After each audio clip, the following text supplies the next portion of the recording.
Hey, this is Dizzy Reed from Guns N' Roses, and you're watching GNR Central. Yeah!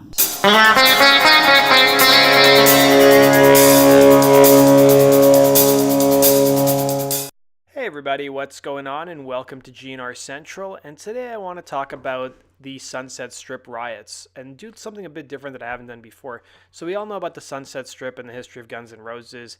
It was a pretty important place during the 80s for the band when they were coming up.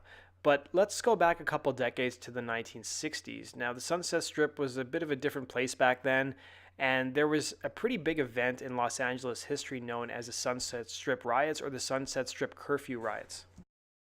In fact, some people referred to the riots as the hippie riots. So there were a series of counterculture era clashes that took place between the police and young people on the Sunset Strip in Hollywood, California in 1966. So let's talk about what the Sunset Strip was really like back in the mid-60s. So the Sunset Strip really back in the 60s had become a place that was heavily dominated by young people of the hippie and rock and roll counterculture. So while many brought artistic initiatives to the neighborhood, there was a lot of problems associated with a lot of young people frequenting the neighborhood as well, in the form of alcohol and drug abuse, as well as disturbances of traffic. So in 1966, the city administration implemented a handful of measures to curtail the growing nuisance.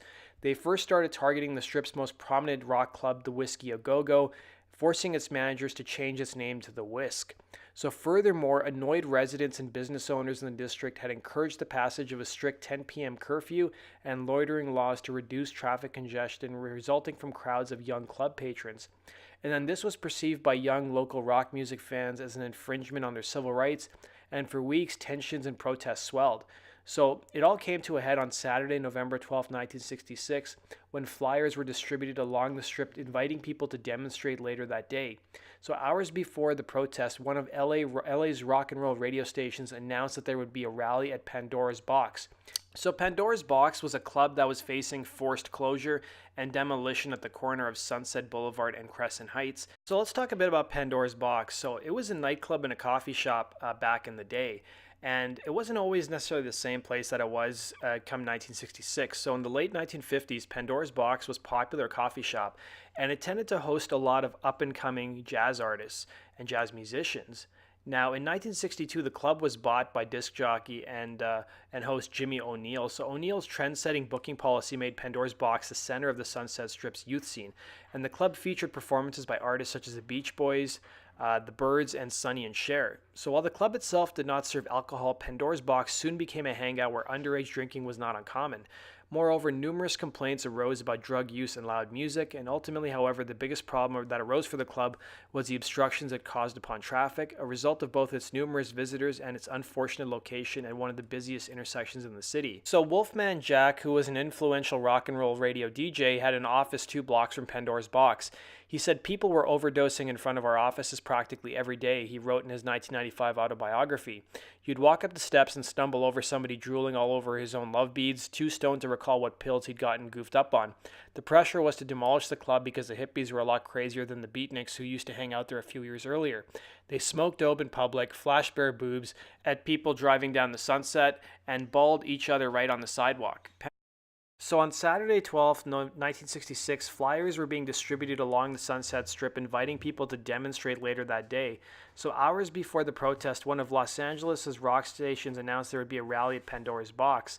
So later that evening, as many as 1,000 youthful demonstrations, including celebrities such as Jack Nicholson and Peter Fonda, who was later handcuffed by the police, erupted in protest against the perceived repressive enforcement of these recently invoked curfew laws and local closure of Pandora's Box. So the unrest would continue into the next night, on and off, throughout the month of November and December as well, while Pandora's Box had already been forced to close its doors. Sonny and Cher, who got their start on the strip as Caesar and Cleo, made an appearance in front of Pandora's Box in December, while on Christmas Day. Pandora's Box reopened for one night only, and there, according to author Dominic Pryor, Stephen Stills first publicly performed For What It's Worth, a song that was written in response to the riot. So meanwhile, the local administration had decided to get tough and rescinded the youth permits of 12 of the strip's clubs, thereby making them off limits to anybody under the age of 21. So in November 1966, the Los Angeles City Council voted to acquire and demolish Pandora's Box, and the club was eventually demolished in early August of 1967. So the riots had a pretty big influence on popular culture at this time. So as I said, Buffalo Springfield's 1967 hit For What It's Worth, Stop Hey What's the Sound, was written by the group's member Stephen Stills in response to the riots at Pandora's Box, and later Stills would say Riot is a ridiculous name. It was a funeral for Pandora's Box, but it looked like a revolution. Plastic People, which was a song recorded by Frank Zappa and the Mothers of Invention in November of 1966, directly mentions Pandora's Box in its lyrics, saying, I hear the sound of the marching feet down Sunset Boulevard to Crescent Heights, and there at Pandora's Box, we confronted a vast quantity of plastic people. And in 1967, the film Riot on the Sunset Strip was a fictionalized depiction of the events around Pandora's Box and was filmed and released within 4 months of the protest. So that does it for today's video, guys. Thanks for watching. Be sure to hit the like button and subscribe if you love Guns N' Roses just like I do. And go check out my second channel, GNR Central 2, where I do a lot of true stories about bands other than Guns N' Roses. And you guys can go check us out on gnrcentral.com for the latest and greatest Guns N' Roses news. Take care.